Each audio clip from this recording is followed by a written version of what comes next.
Саламатсыздарбы, НТС телеканалында жаңылыктар маалымат программасы студияда Мирзат Муканов. Жана Айнура Калатай кызы кызмат кылабыз. Саламатсыздарбы. Алгач бүгүнкү күндүн маанилүү жаңылыктары тууралуу кыскача. Апат келтирген материалдык чыгым эсептелди. Түркия авиа кырсык үчүн кенемте төлөп берүүгө даяр. Парламентте бекер медицинаны жоюу сунушталды. Саламаттыкты сактоо тармагындагы көйгөйлөр курч бойдон калууда. Чакан бизнес өкүлдөрү митингге чыкты. Квартираны мейманканага айлантууга тыюу салган мыйзам нааразычылыктарды күчөттү. Генерал журналисттин үстүнөн арызданды. Мазактаган макаланын автору жоопко тартылабы же чоң мушту маткамнер жазаланабы?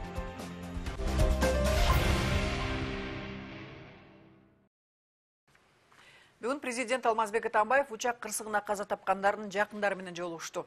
Иш-чара Аларча резиденциясында өтүп, жолугушуу 1 мүнөттүк аза күтүү менен башталды. Президент авиакатастрофада жакындарынан айрылгандарга көңүл айтты. Кыргызстандыктар үчүн орду толгус оор жоготулду. Бүтүндөй үй бүлөлөр, наристелер бөөдө ажал тапты. Баарыбыздын жүрөгүбүз тилинип турат. Кайрат кылгыла, силер жалгыз эмессиңер. Артыңарда бүт Кыргызстан эли турат, деди Алмазбек Атамбаев. Жолугушууда курман болгондордун үй бүлөсүнө жана жабыркагандарга жардам берүү боюнча көрүлүп жаткан иштер тууралуу сөз болду. Президенттин айтымында биз дүйнөлүк тажрыйбада каралган ченемдердин чегинде компенсация өндүрүүгө жетишибиз керек. Мындан тышкары атайын эсепке жарандар тарабынан чогулган каражат максаттуу сарпталышын өкмөт көзөмөлгө алышы шарт. Эң башкысы азыр жергиликтүү тургундарды үй менен камсыз кылуу маселеси турат, деди мамлекет жетекчиси. Жолугушууга келгендер өлкө башчыга ишти өз көзөмөлүнө алганына ыраазычылык билдиришти. Ошондой эле алар жетим калган балдарга социалдык колдоо көрсөтүү, документтерди калыбына келтирүү, кенемте алуу жана укуктук жардам боюнча маселелерди көтөрүштү. Алардын көйгөйлөрүн уккан соң президент мамлекеттик органдардын жетекчилерине жергиликтүү тургундарга ар тараптуу жардам көрсөтүүнү тапшырды. Президент авиакырсыкта ата-энесинен айрылган балдарга өзгөчө көңүл буруп, бир да наристе көңүл сыртында калбашы керектигин белгиледи. Жолугушуунун соңунда өлкө башчы Алмазбек Атамбаев курман болгондорго багыштап Куран окуду. Өзгөчө кырдаалдар министрлиги учак кырсыгынан келтирилген материалдык зыяндын болжолдуу эсебин чыгарды. Азырынча чыгым 186 миллион сом деп бааланууда. Буга дача конушунда кыйраган турак жайлар менен техникадан тышкары куткаруучуларга кеткен мамлекеттик каражаттар дагы кирген. Жалпысынан 26 үй жараксыз деп табылган. Бирок чыгымдын суммасы дагы көбөйүшү мүмкүн. Анткени кырсыктын кесепеттерин жөө иштери соңуна чыга элек. Ал арада Анкара учак кырсыгынан каза тап болгондордун жакындарына жана жабыр тарткандарга кун төлөөгө даяр экендигин билдирди. Түркиянын расмий өкүлү иликтөө иштери аягына чыкканга чейин жардам көрсөтүү мүмкүнчүлүгү бар экендигин айткан.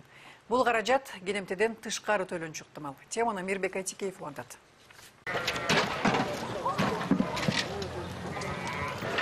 Учак кырсыгынан келтирилген материалдык чыгымдын болжолдуу суммасы белгилүү болуп калды.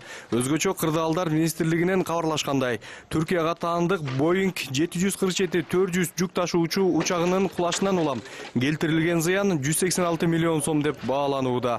Расмийлердин айтымында аталган суммага талкаланган турак жайлар, короо сарайлары, анын ичиндеги мал-мүлк жана техникалар кирген.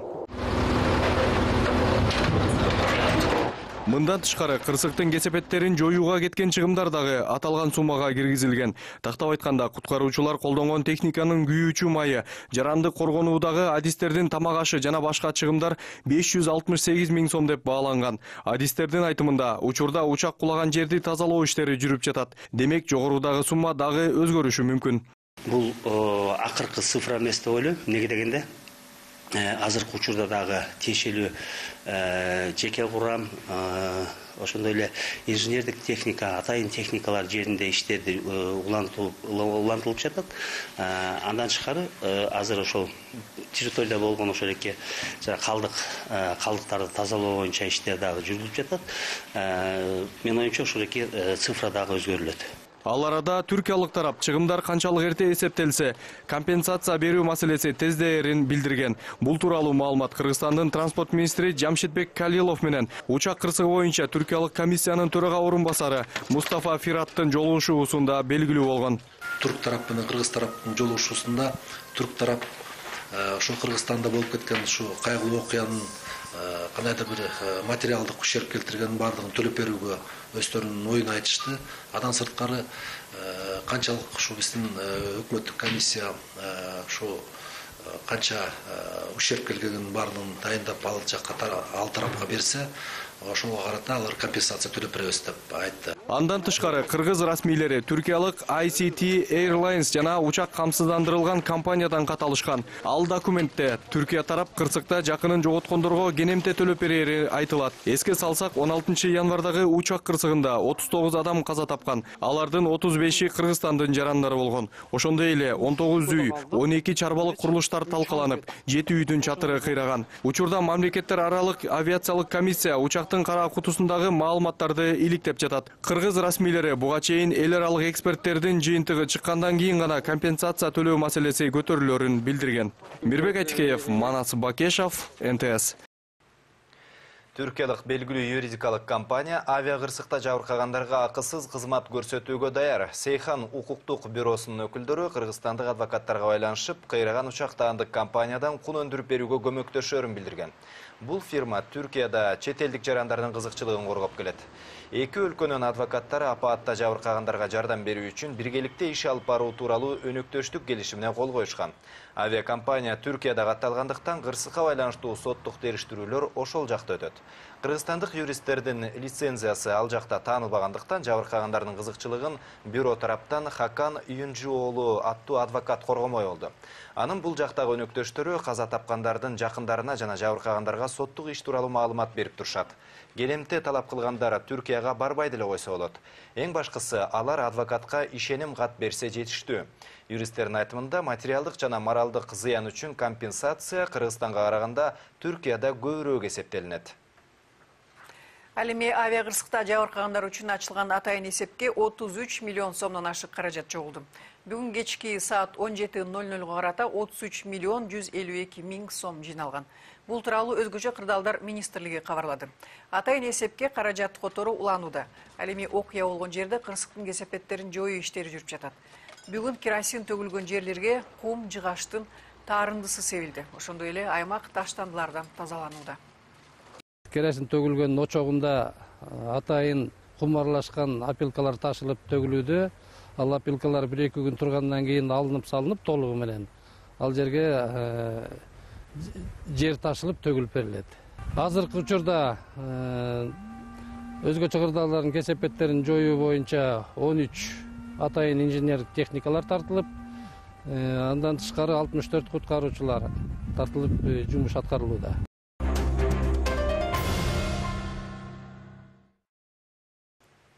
Көп кабаттуу турак үйдө батирлерди суткага ижарага бергендер бүгүн митингге чыгышты. 100га жакын ишкерлер эми бөлмөлөрдү сааттык жана күнүмдүк мейманкана катары колдонууга тыюу салгандыгына нааразы. Алар өкмөткө кайрылып, мыйзамды жарым жылдан кийин гана ишке киргизүүнү суранышты. 10 январдан тарта күчүнө кирген документке ылайык батирлерди утурумдук ижарага бергендерге карата айып пулдун өлчөмү 70%га көбөйгөн. Бирок ишкерлер бул кадам чакан бизнеске кедергисин тийгизүүдө дешет. Алар бул мыйзамды демилгелеген депутаттардын жеке кызыкчылыгы болгон деп айыпташты.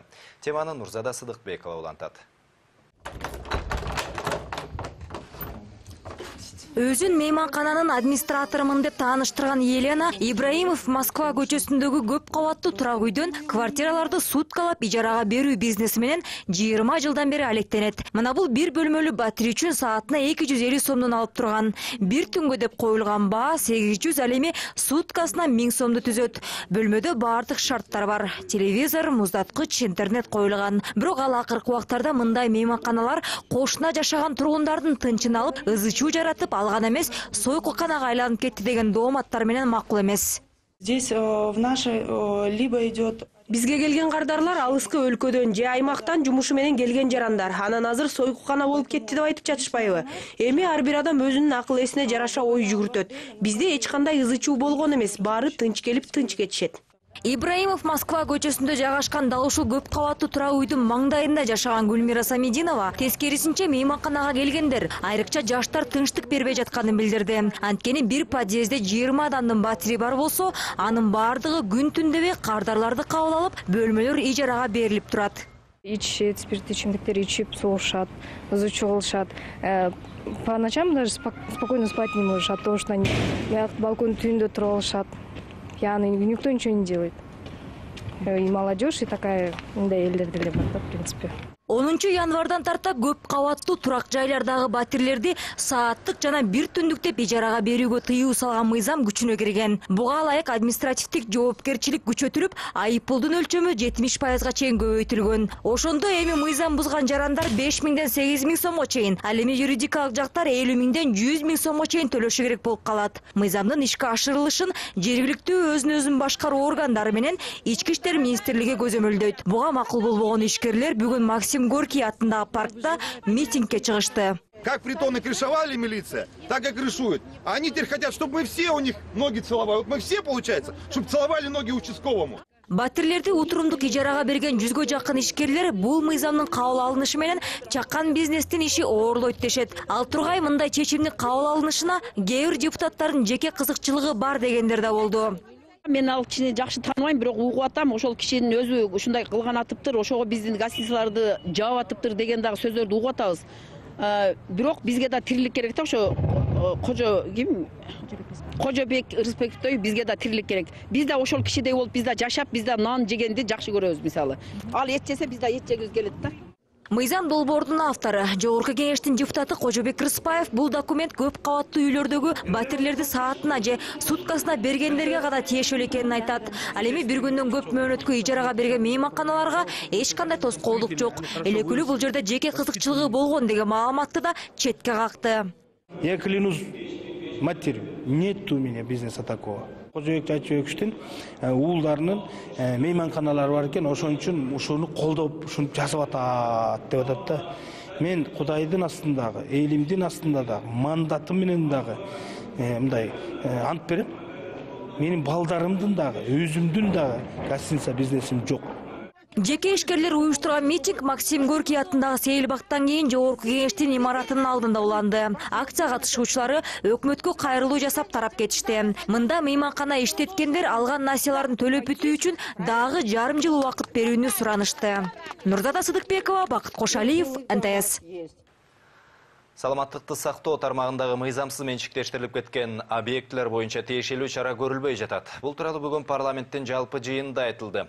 Бейтапканаларга тиешелүү 102 объект менчиктештирилип, ал эми 92 имарат ижарага берилип кеткен. Анын 5-өө гана мамлекетке кайтарылды. Ал эми өкмөт мүчөлөрү бул маселе каралган жыйынга даярдыксыз келгени депутаттардын нааразычылыгын жаратты. Натыйжада көп суроолор жоопсуз калды. Парламенттин жыйынынан Мерим Ташыбекова баяндайт. Өлкөнүн саламаттык сактоо тармагына тиешелүү 102 объект менчикке өтүп кетсе, анын ичинен 7 факт боюнча соттошуу жүрүп жатат. Ал эми 92 имарат ижарага берилген. Бул боюнча башкы прокуратура тарабынан иликтөө жүргүзүлүп, мыйзамсыз менчиктештирилип кеткен 43 объектини аныктап чыгышкан. Анын ичинен болгону 5 имарат гана саламаттык сактоо тармагына кайтарылды. Ал эми жең ичинен сүйлөшүлүп ижарага берилип кеткен объекттер ондоп саналат. Мыйзамсыз берилген 61 жер участогу аныкталды. Киргизилген прокурорлук чаралардын негизинде бүгүнкү күндө реалдуу түрдө 17 жер участкасы кайтарылып берилди. 44 жер участкалары боюнча бүгүнкү күндө 42 дуарыз киргизилген. Алардын 9-у канаттандырылды, 16-сы канаттандырылган жок. 17 дуарыз бүгүнкү күндө кароо стадиясында турат. Жеке тараптардын колуна мыйзамсыз өтүп кеткен объекттер боюнча депутаттык комиссия түзүлүп иликтөө жүргөн. Анын жыйынтыгы менен 2013-жылы аныкталган фактылар боюнча тиешеси бар атка эмнелерди жоопкерчиликке тартуу боюнча токтом кабыл алып беришкен. Бирок ал аткарыла элек жатып, бүгүнкү жыйынга 2014-жылдын март айында кабыл алынган токтомдун аткарылышын алып чыкканы бир катар депутаттарда суроо жаратты. 5-сазыпта бир эмес 2 токтом кабыл алынган. 2013-жылы алынган. Ошол эле 2013 дайыр жолу аткаруу жөнүндө аерде цифралар бөлөк. Хотя таблица менен берип коюлат, анын аткарылышын сурабай эле улам чаташтырып эле жаңы долбоор менен келе береби. Болбойт да, мына жаңы долбоордо совсем бөлөк цифралар болуп атат. Жаңы жыл алдында эле болуп турган өкмөттүк күн. Майрам алдында министрлердин маанайы бузулбасын деген максат менен бүгүн араң болуп жатат. Бирок узак убакыт берилгенине карабай, өкмөт мүчөлөрү жыйынга даярдыксыз келишкен. Алас келгенсип, маанилүү суроолорго жооп бере турган саламаттык сактоо министри Талантбек Батыралиев Дача суу айылындагы кырсыктан жабыркагандар менен жолугууга деп суранып кетти. Министр здравоохранения как кетип калды азырчы? Беде основной маселенин бардыгы ошол кишиге бериле тургандай. Анан кийин бүгүн өкмөттү күн болуп атса, жумуштарын бүтүрүп келбейби? Сиз аны кетире бердиңиз барып кел деп. Чакырыш керек да аны өкмөттү күнгө эмне деп ортосунан качып кетип берге. Министрдин кетишинин себеби жүйөлүү болгону менен жыйында көп суроолор жоопсуз калды. Алсак Борбор калаадагы бейтапканалардын бир бөлүгү дарыканага же кафе иштетүүгө ижарага берилип келет. Бирок андан канча каражат түшөрү жана ал кайда кетип жатканы тууралуу эч ким айтып бере албады. Ошол эле учурда тармакка бөлүнгөн 2 миллиард 400 миллион сом өзүн өзү багууга гана эптеп жетет дешет аткаминерлер. Ал эми ак калачандардын маянасы өтө эле аз. Бул маселени чечпей туруп, өлкө медицинасын өнүктүрүү тууралуу айтпай эле коюшубуз керек дешет. Андыктан айрым эл өкүлдөрү төлөм менен дарылоого өткөрүү зарылдыгын белгиледи. Эгер врачтардын айлыгы бүгүнкү күндө, ушул бүгүнкү күндөгүдөй 10 000 сом менен турса, биз эч качан чече албайбыз. Врачтардын айлыгын көтөрүш үчүн эмне жасаш керек экенин сиз билесиз да. Ошол жоопкерчиликти алып, бүгүн жаман көрсөңүз дагы кийин тарыхта кала турган кадамга барышыңыз керек. Бул деген медицинаны акча төлөй турган кылыш керек. Ансыз айлыкты көтөрө албайбыз. Ансыз жакшы специалист алып кала албайбыз. Бул ачуу, бирок чындык нерсе да. Бүгүнкү күнү Кыргызстанда медицина толук бекер эмес экенин тармактын өкүлдөрү да моюнга алды. Учурда медициналык кызмат көрсөтүүлөрдүн баасы боюнча пресс-курант түзүлүп жатыптыр. Мээрим Ташыбекова, Александр Симонов, НТС. Ошондой эле өкмөттө азыр дарыгерлердин маянасын көтөрүү планы жок. Буга бюджеттин абалы жол бербейт дешет министрлер. Бирок аткаруу бийлигинин быйыл казынага 8 миллиард сом кошумча каражат алып келүү планы бар. Ал кайсы булактардан чогултулары белгисиз. Өкмөттүн мындай амбициялуу демилгеси эл өкүлдөрүн таң калтырууда. Себеби былтыркы жылдын бюджети 7,5 миллиардтан ашык каражатка аткарылбай калган. Салык инспекциясы менен бажы кызматы жыйымдарды тиешелүү көлөмдө чогулта алышкан эмес. Алардын иши быйыл деле жакшырып кеткени байкалбайт. Анткени фискалдык органдар бул айда планды толтура албай бара. Теманы Акмарал Сабатар улантат. Быйыл өкмөт бюджетке кошумча 8 миллиард сом чогултууну көздөп жатат. Мындай оптимисттик планды ишке ашырууга булактар кайсылар экени азырынча ачыктала элек. Учурда экономика министрлиги башында турган тиешелүү мекемелер кошумча булактарды такташтырып жатыптыр. Бир апта аралыгында мекеме жетекчилери отчет бериши күтүлүүдө. Бирок алдын ала маалыматтарга караганда, бул каражаттын көлөмү алдыда парламентте карала турган документтерден жана салык кодексине киргизиле турган өзгөртүүлөрдөн көз каранды. Жана администрирование жакшыртуу боюнча кээ бир жерде өкмөттүн токтомдору керек, кээ бир жерде жана мыйзамдарга өзгөртүү керек да. Эми ошого жараша болот да, мыйзам кандай кабыл алынса, ошол бул сумма кичине азыраак болуп калышы мүмкүн. Амбиция дайыма болуш керек. Негизи амбиция болуш керек. Амбициялык пландарды биз алдыга коюшубуз керек. Анан ошону аткарууга умтулушубуз керек да. Бирок өкмөттүн мындай амбициялары депутаттарды таң калтырып жатат. Себеби былтыркы бюджет мыйзамы толук аткарылбай калган. Салык инспекциясы 5,5 миллиардка жакын салыкты чогулта албай калса, бажы кызматы планды 2,5 миллиардка аз аткарган. Атүгүл быйыл жыл башынан бери салык чогултуу көрсөткүчтөрү араң 88%га чукулдаган. Мындан улам депутаттар, министрлер кабинети амбицияларды кое туруп, конкреттүү пландарды аткарганга өтүшсө дейт. Өзгөртүү толуктоолорду биз декабрдын 15-inde жазып бердик. Анда да аз айтып колунан келгенин биз жардам бергенбиз. Ошону да аткара албай калышты да. Ошондуктан мен азыркы өкмөттүн мүчөлөрүнө айтат элем, парламент бекиткен планды аткаргылачы. Андан кийин амбицияңарды тескери коюп койгула. Мына амбициозный планды коюп, андан кийин бюджетте жок 9 миллиардка тендер өткөзгөндө токтотуш керек да. Негизи бюджеттин эң чоң трагедиясы бул дефицит да. Биз алыбызга жараша жашашыбыз керек. Канча кирешебиз бар, ошончо чыгаша кылыш керек. Анан бизде амбициозный план бар, мен билем мунун арты эмне менен бүтөт. Ошол эле убакта быйыл өлкө бюджет дефицити боюнча рекорд койгону турат. Таңсыктыктын көрсөткүчү 23,5 миллиардка чукул деп белгиленди. Бул мамлекет эгемендикке жетишкенден берки эң ири дефициттик чен. Аткаминерлер муну чыгымдын өсүшү менен түшүндүрүшүүдө. Дал ушундай учурда өкмөттүн 8 миллиард кошумча булак табабыз деп жатканы эл өкүлдөрүнүн да кызыгуусун жаратууда. Андыктан келе жаткан аптада тармактык комитетте дал ушул суроо каралат. 2016 жылдын аткарылышы боюнча өкмөттө карап, наоборот 7 миллиардка дагы планга чыкпай атышат да. Чыкпай атышат. Бул биз бюджет жана финанс комитетинде биринчи күн карайбыз. Бюджеттин аткарышы бул өтө чоң кемчилик. Себеби мына бюджетти өзгөрткөндөн кийин булар дагы планга чыга албай атат да. Ошол эле убакта буга кошумча каражаттарды тапса да болот деген эл өкүлдөрү бар. Алардын айтымында бул үчүн көмүскө иштеп жаткан ишкердүүлүктү ачыктап, салык тутумун жөнгө салуу зарыл. Мындан тышкары энергетика тармагын реформалоодо көп каражаттарды алып келет деген пикирлер арбын. Акмарал Сабатар, Алтынбек Каныбек уулу, НТС.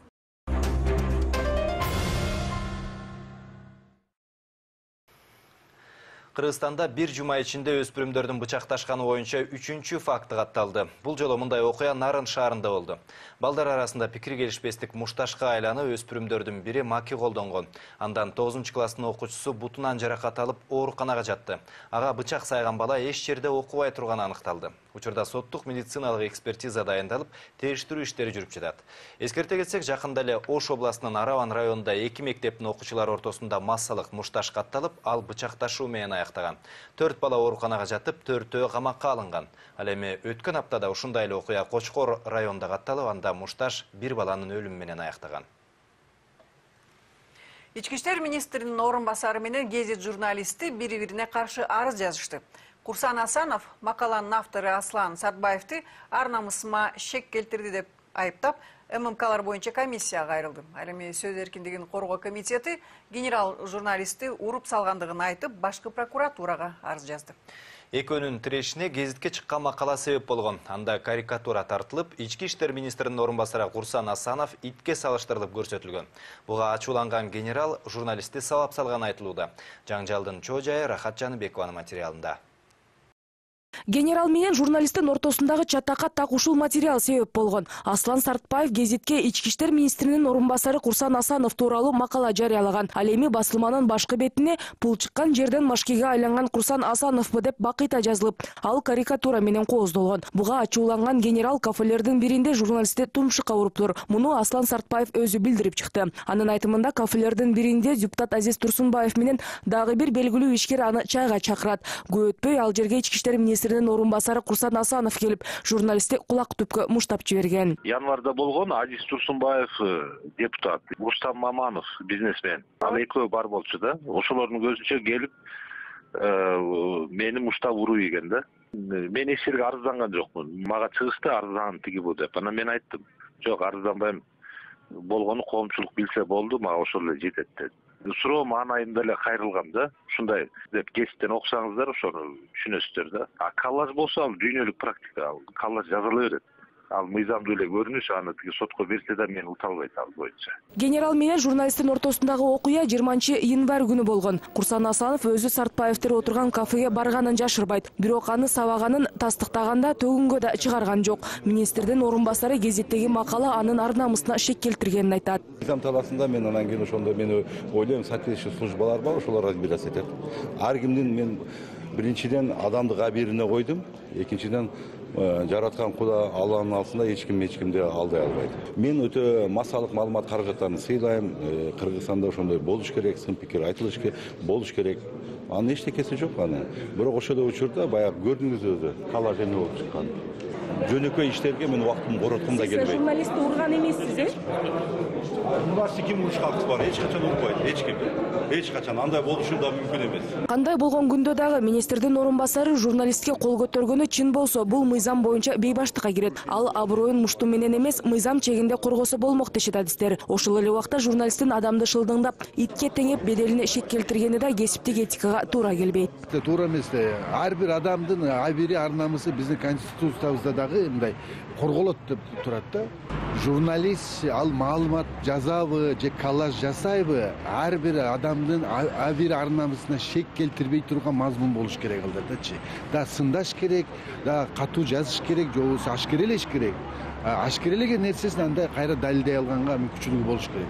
Болбосо андай мыйзам алдында жооп берсин. Журналист менен генералдын ортосундагы жаңжал көпкө созулчудай болуп калды. Бүгүн Ички иштер министрлиги массалык маалымат каражаттарынын үстүнөн түшкөн арыздарды коргоо комиссиясына Сартбаевдин гезитине чыккан материал боюнча баа берүүнү өтүнүп кат жолдоду. Анын жыйынтыгы жакын арада чыгат. Ошол эле убакта сөз эркиндигин коргоо комитетинин мүчөсү Курсан Асанов журналист Аслан Сартбаевди урду деп башкы прокуратурага арыз жазган. Башкы көзөмөл органы арыз электрондук түрдө келип түшкөнүн тастыктады. Рахат Жаныбекова, Владимир Кулбалдиев, НТС.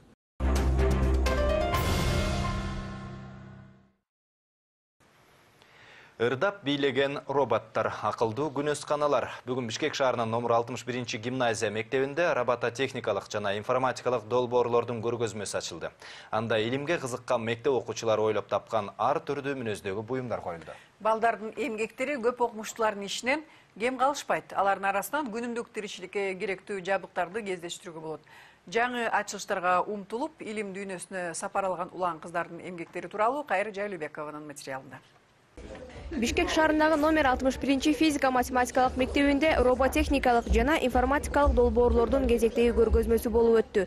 Анда бул окуу жайында билим алып, илимге кызыккан алдыңкы окуучулардын эмгектери коюлган. Көргөзмөнү номер 61 гимназия мектебинин директору ачып берди. Андан соң ага келген коноктор окуучулардын эмгектерине күбө боло алышты.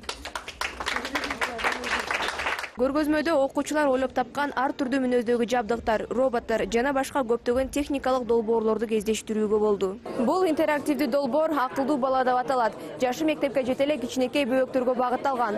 Курчак эки тилде сүйлөйт. Кыргыз жана орус тилдеринде жеткинчек балдарга тамгаларды жана санаганы үйрөтөт. Муну иштетүү өтө эле жөнөкөй. Кадимки эле уюлдук телефондорго керектүү программаны жүктөп алып, акылдуу бала менен башкара берсе болот. Бүгүн бардык мектепте. Бөбөктөргө сүйлөп берүү менен гана чектелбестен, акылдуу робот бийлеп берип, көңүл көтөргөнгө дагы жөндөмдүү. Айрым суроолорго дагы жооп бере алат экен. Бул долбоордун автору Валентина Жердева билдиргендей, робот 3 айдын ичинде толугу менен жасалып бүткөрүлгөн. Андан чыккан үндү Валентинанын 10 жаштагы иниси коштогон. Ал эми бул акылдуу күнөскана деп аталган долбоор 10 класстын окуучуларына таандык. Бегимай Сатарова өнөктөшү менен биргеликте күнөскананы 2 айдын аралыгында иштеп чыккан. Мында үй шартында жашылча жемиштердин дээрлик бардык түрлөрүн өстүрсө болот. Акылдуу күнөсканада бардык шарттар каралган. Ичиндеги абаны автоматтык түрдө нормалдаштырып, нымдуулукту сактап турчу жана ошондой эле сугаруу үчүн дагы атайын жабдыктар орнотулган. Биздин күнөскана акрил айнегинен жасалган. Муну тандаганыбыздын себеби акрил өзүнүн күндүн нурун өткөрүп турат. Ошондой эле жылуулукту кармап турган касиети дагы бар. Ал өсүмдүктөрдүн тез өсүшүнө таасир этет. Керектүү учурда күнөскананын үстүн ачып койсо дагы болот. Биз иштеп чыккан долбоордо өсүмдүктөрдүн өсүшүнө бардык шарттар каралып, диоддук жарык берүүчү лампалар коюлган. Бул биз сунуштаган долбоордун өзгөчөлүктөрү. Көргөзмөгө өзүнүн эмгегин алып чыгуу мүмкүнчүлүгү ар бир каалоочуга берилген. Тагыраагы катышуучулардын жашына эч кандай чектөөлөр коюлган эмес. 4-класстын окуучусу Владимир Жердев катышуучулардын эң кенжеси. Ал көргөзмөгө өзү ойлоп тапкан жарык берүүчү лампаларын жана уюлдук телефон аркылуу башкарган оюнчук платформасын алып келген. Это моя машина. Бул менен эски машинам болчу. Аны менен ойнобой калгандыктан дагы бир керекке жаратайын деп чечтим. Жок жабдыктарды атайын сатып келдим. Бул аккумулятор, а бул болсо датчик деп аталат. Ал ар кандай добуштарга реакция берет. Муну уюлдук телефон менен башкарып, ар кандай кыймылдарга келтирсе болот. Спектр 2016 аталышындагы көргөзмөдө жалпысынан 20га жакын эмгек коюлган. Мындай иш-чара Бишкектин 61 гимназия мектебинде 3-чү ирет өткөрүлүп жатат. Мектеп администрациясы билдиргендей, көргөзмө 28 январга чейин уланат. Кайыр Жайлыбекова, Асхат Ибраимов, НТС. Программа узушунан жыйынтыктайбыз. Кечиңиздер көңүлдүү улансын. Саламатта болуңуздар. Жаңылыктар чыгарылышынан кийин Айбек Бийбосунов Алпаросундагы ар тарап берүүсүн көрүңүздөр. НТС барын көрсөтөт.